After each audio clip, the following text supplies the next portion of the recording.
അത് വീഴ്ച സംഭവിച്ചു എന്ന് പ്രാഥമികമായി ശ്രദ്ധയിൽപ്പെട്ടതിനെ തുടർന്ന് അന്വേഷണ സംഘത്തെ മാറ്റിയിട്ടുണ്ട്. ആഭ്യന്തര വകുപ്പ് മന്ത്രി അത് അന്വേഷിക്കാനുള്ള ചുമതലയായിട്ടുണ്ട്. ആർക്കെങ്കിലും ഉത്തരവാദിത്വം ഉണ്ടെങ്കിൽ ആഭ്യന്തര വകുപ്പ് നടപടി സ്വീകരിക്കും. ഞാൻ ആഭ്യന്തരമന്ത്രിയുമായിട്ട് ആ വിഷയം സംസാരിച്ചിരുന്നു. താങ്കൾ തന്നെ 5 ചോദ്യം ചോദിക്കല്ലേ പ്ലീസ്.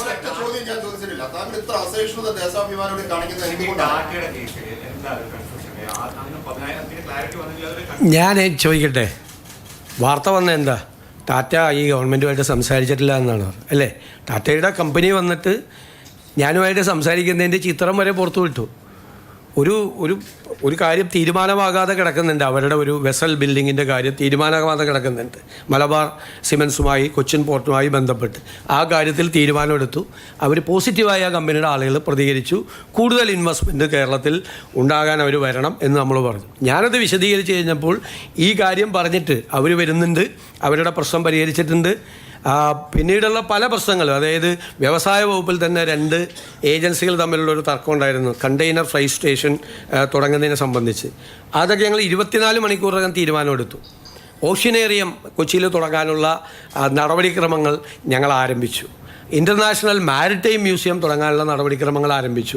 ബാക്കി ഒരുപാട് ഇൻവെസ്റ്റേഴ്സ് പല സ്ഥലങ്ങളിലും അവരുടെ പ്രപ്പോസലായിട്ട് വന്നിട്ടുണ്ട്.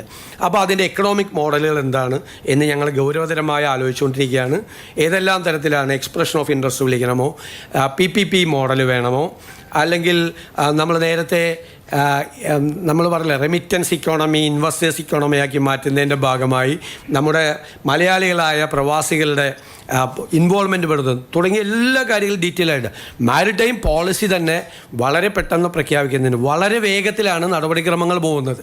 നമ്മൾ ആദ്യഘട്ടത്തിൽ ഒരു 10,000 കോടി രൂപയുടെ ഇൻവെസ്റ്റ്മെൻ്റ് എങ്കിലും ഈ ഘട്ടത്തിൽ നമ്മൾ പ്രതീക്ഷിക്കുന്നു. ഇതാണ് ഞാൻ ചോദിക്കട്ടെ, ആരെങ്കിലും വരില്ല എന്ന് പറഞ്ഞപ്പോൾ അവർ കണ്ടിട്ട് പോലും ഇല്ലെന്നാണ് ആ വാർത്ത വന്നത്. കണ്ടു എന്നുള്ളതിൻ്റെ ഇത് വ്യവസായ മന്ത്രി തന്നെ ആ ചിത്രം തന്നെ പുറത്തുവിട്ട് ഇഷ്ടംപോലെ ആളുകൾ, ധാരാളം ആളുകൾ കേരളത്തിന് പുറത്തു നിന്നും ഇന്ത്യക്ക് പുറത്തു നിന്നും ധാരാളം ആളുകൾ. പുതിയ പോളിസിയാണ് വന്നത്. പോർട്ട് സിറ്റിയുടെ ഏവിയേഷൻ ഹബിൻ്റെ MSME ആയിട്ട് ബന്ധപ്പെട്ടത്, സ്പേസ് ഇക്കോണമിയായിട്ട് ബന്ധപ്പെട്ടത് 4-5 പുതിയ വാതിലുകളാണ് കേരളത്തിലെ ഇൻവെസ്റ്റ്മെൻറ്റിന് വേണ്ടി തുറന്നിരിക്കുന്നത്. അപ്പോൾ എനിക്ക് നിങ്ങളോട് പറയാനുള്ളത്, നിങ്ങൾ വാർത്ത കൊടുക്കുന്നുണ്ട്, കുറച്ചുകൂടി പോസിറ്റീവായിട്ട് കൂടി കേരളത്തിൻ്റെ ഒരു ഭാവിയെ കരുതിയിട്ട് കൂടി നിങ്ങളൊരു അപ്രോച്ച് ഉണ്ടാകണമെന്ന് എൻ്റെ അഭ്യർത്ഥന, റിക്വസ്റ്റാണ്.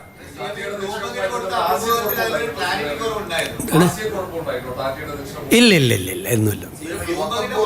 അത് പറഞ്ഞ സമയത്ത് ഒരു കാര്യം പറഞ്ഞിട്ട് രണ്ടാമത് ഈ ഘട്ടത്തിൽ 10,000 കോടി രൂപയുടെ ഇൻവെസ്റ്റ്മെൻറ്റ് ഉണ്ടാവും എന്ന് പറഞ്ഞതിനെ കുറിച്ചിട്ട്